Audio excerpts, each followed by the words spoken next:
Good morning students. जैसा कि आप लोग डिमांड कर रहे थे कि मोशन एंड टाइम मेजरमेंट जो चैप्टर है वो आपको पढ़ना है, तो वही चैप्टर मैं लेके आपके सामने उपस्थित हो रहा हूं। थोड़ा सा देरी हो गई कुछ प्रॉब्लम की वजह से। मोशन मोशन का मतलब क्या होता है? गति, यानी कोई चीज मूवमेंट कर रही तो उसको क्या कहेंगे? मोशन। टाइम, टाइम माने समय। सभी लोग बात देखते हैं आपके स्कूल में टाइम से ही पीरियड्स लगते हैं, किसी का 35 का होता है, किसी का 40 होता है, यानी एक शेड्यूल होता है कि इस टाइम में हम इतना काम कर लेंगे। जैसे आपने देखा नेचर, वो भी सनराइज और सनसेट टाइम से होता है। सनराइज कब होता है? मॉर्निंग में 5:45 के आसपास, और सनसेट कब होता है? 6:45 के आसपास। तो सबका एक निश्चित शेड्यूल है। सर्दियों में ये सनसेट और सनशाइन का जो टाइम है वो थोड़ा आगे पीछे हो जाता है, क्योंकि उस समय नाइट बड़ी हो जाती है। सीधे अपने टॉपिक पे आते हैं।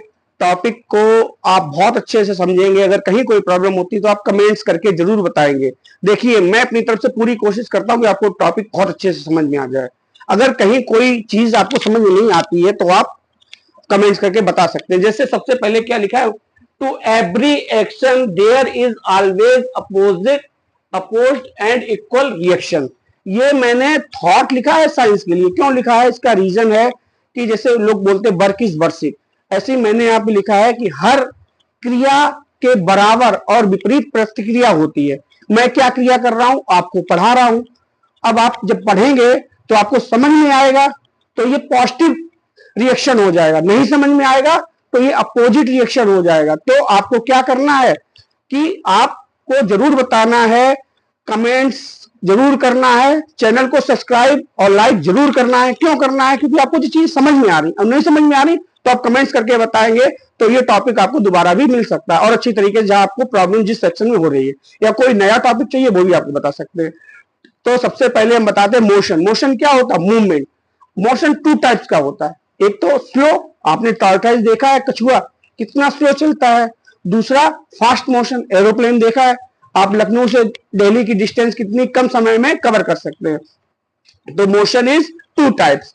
फर्स्ट वन स्लो मोशन, जब ऑब्जेक्ट बहुत स्लोली मूव करता है उसका मोशन हम सीन कर सकते हैं। नंबर टू फास्ट मोशन, जब उसका मोशन इतनी फास्ट हो कि पलक झपकते ही वो काफी डिस्टेंस कवर कर ले तो उसको क्या कहेंगे? Fast motion. तो motion is two types. Clear? Then after speed, हम मोशन तो कर रहे हैं, हमारी स्पीड क्या रही? हम कम चले तो टाइम ज्यादा लगेगा। पता चला 10 किलोमीटर तय करने के लिए हमने 2 घंटे लगा दिए तो लोग क्या कहेंगे? यार बहुत धीमे आए, यानी आपकी स्पीड बहुत कम थी। और हमने 10 kilometre with in 10 minutes cover कर लिया तो लोग कहेंगे यार स्पीड से आ गए आप। तो दोनों चीजों में सेम डिफरेंस यही है कि अगर हम स्लो चलते हैं तो वो स्लो मोशन है, फास्ट चलते हैं तो फास्ट मोशन। स्पीड क्या करता है? स्पीड हमारा इट इज डिस्टेंस, यह वह दूरी है कवर्ड पर यूनिट टाइम जो हम एक निश्चित समय में तय करते हैं। जैसे हमें यहां से कानपुर जाना है, मान लीजिए यहां से कानपुर की डिस्टेंस 120 किलोमीटर है, ठीक है, और हमें 2 आवर्स लगते हैं। कितना? तो डिस्टेंस कितनी दी गई है? 120, टाइम कितना लग रहा है? 2 आवर्स। तो इसका एक फार्मूला होता है speed equal distance upon time. Distance क्या है? 120, टाइम क्या है? 2 आवर्स। तो 2 को 120 से डिवाइड करेंगे तो कितना आएगा? 60 किलोमीटर पर आवर, यानी हमने 1 घंटे में 60 किलोमीटर की जो डिस्टेंस है वो तय की है। इसका जो फार्मूला है S equal D upon T. हम इसकी यूनिट भी निकाल सकते हैं। डी की यूनिट क्या होती है? Distance, metre. टाइम किसमें मेजर करते हैं? सेकेंड में। तो यूनिट क्या हो जाएगी? मीटर पर second. That's clear to you. After that average speed. Average speed क्या होती है? औसत चाल। यदि हम अपनी जर्नी ब्रेक करके चलते हैं, जैसे हम यहां से दिल्ली गए तो सबसे पहले हम यहां से एटा तक गए।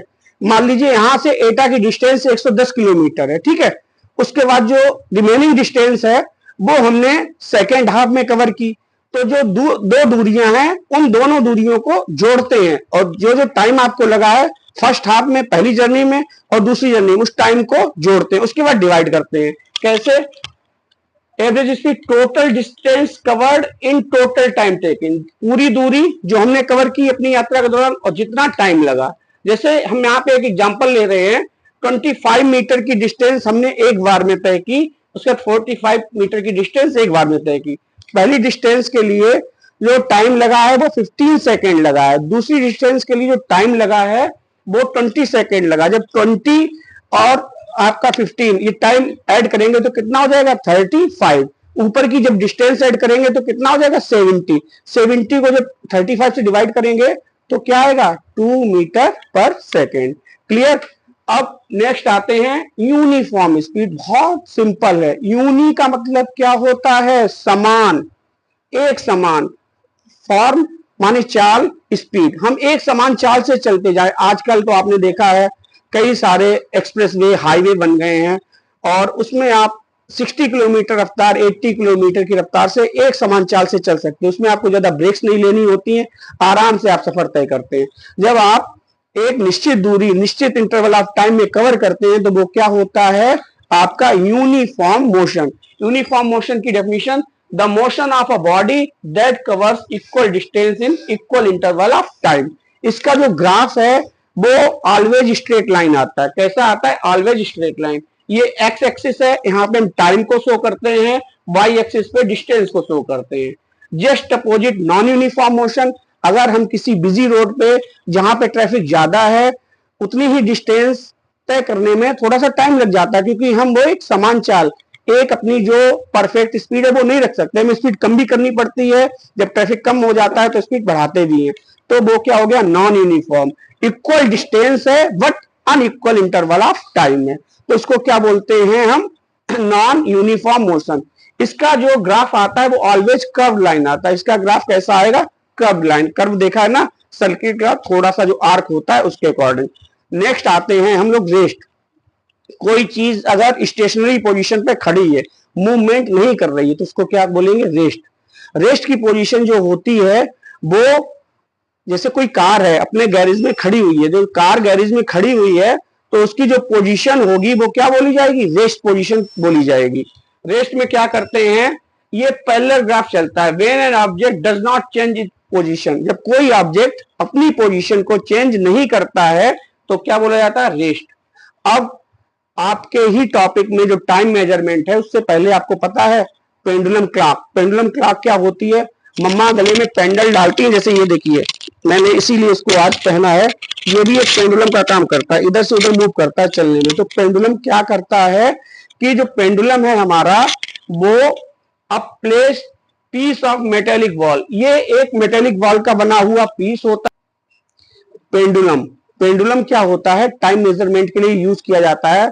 आपने कुछ समय पहले पेंडुलम क्लॉक भी देखी होंगी, जिससे टाइम मेजर होता है। हर आवर के बाद वो रिंगिंग साउंड करती थी, जितने आवर्स हो जाते थे उतनी बार उसमें आवाज आती थी। 2 आवर्स हो गए तो 2 बार साउंड होती थी। तो सिंपल पेंडुलम यहाँ पे पढ़ेंगे, a piece of metallic ball. ये आपका मेटेलिक बॉल है, इसका एक पीस है, वो क्या है, सस्पेंडेड फिक्स्ड पॉइंट। ये आपका फिक्स्ड पॉइंट है, यहाँ पे एकदम सस्पेंडेड है, लटका हुआ है। और by means of A stretchable string. और जी ये जो स्ट्रिंग है वो कैसी है, स्ट्रेचेबल, यानी इधर भी मूव कर सकती है, आइदर साइड, मीन पोजीशन से इस साइड भी मूव कर सकती है और इस साइड। इसका सिंपल सा एग्जांपल, सावन चल रहे हैं ना, झूला है, झूला जब डालते हैं तो पीछे कोई खींचता है तो जितना हम पीछे लेके जाते हैं उतना ही वो आगे जाता है। तो ये भी आपका क्या हो गया, पेंडुलम से ही रिलेटेड है, कुछ अलग नहीं है। ठीक है। नंबर 2 आप देखते हैं इसमें कि ये आपका दिया गया है पॉइंट ऑफ सस्पेंशन। जहां पे आपका पेंडुलम लटका हुआ है रिजिड एंड से, उसको बोलते हैं पॉइंट ऑफ सस्पेंशन। स्टूडेंट्स ये देखिए आप, रिजिड सपोर्ट है, ये आपका मेटेलिक बॉल्व है, इस समय मीन पोजीशन पे है। मीन पोजीशन का मतलब इसमें कोई मूवमेंट नहीं है। जब हम इस बॉब को इस मीन पोजीशन से यहां तक लेके आते हैं तो ये जो डिस्टेंस है ये आपका एक्सट्रीम पोजीशन कहलाता है। क्या कहलाता है, एक्सट्रीम पोजीशन। और यहां से यहां तक की जो दूरी है वो आयाम कहलाएगी, एम्पलीट्यूड कहलाएगी। ये आपका पॉइंट ऑफ सस्पेंशन है, जहां से आपका बॉब लटका हुआ है। अब इस मेन पोजीशन से अगर हम इस बॉब को यहां तक लेके आते हैं, आइदर साइड, इधर या इधर, तो ये डिस्टेंस क्या कहलाएगी, एक्सट्रीम पोजीशन कहलाएगी। ये आप समझ लीजिए, ये क्या है, सिंपल पेंडुलम है और ये समय रेस्ट में है।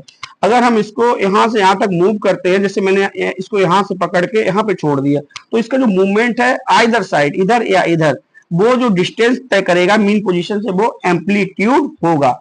और 1 सेकेंड में जितने ऑक्सीलेशन करेगा, ऑक्सीलेशन माने जितने ये यहां से यहां तक जितनी बार जाएगा वो इसकी क्या कहलाएगी, फ्रीक्वेंसी कहलाएगी। टाइम पीरियड क्या होता है, इन ऑक्सीलेशंस में जो समय लगता है उसको क्या बोलते हैं, टाइम पीरियड, आवर्त काल। फ्रीक्वेंसी जो है उसकी जो यूनिट है वो क्या होती है, hertz.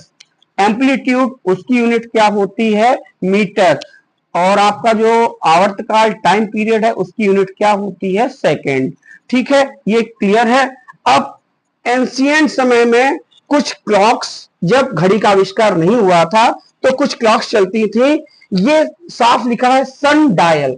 First measuring time device थी जो सीधे सीधे सन, जो सूरज है उसकी रोशनी से इसका जो शैडो बनता था, इस पे पड़ती थी सनरेज, इस पे शैडो बनता था, जो शैडो कास्ट होता था वही हर घंटे में, क्योंकि सन मूवमेंट करेगा तो शैडो आगे पीछे, आपको पता उसकी लेंथ कम या ज्यादा होती है, तो हर घंटे में ये टाइम शैडो उसी हिसाब से आगे शिफ्ट हो जाता था।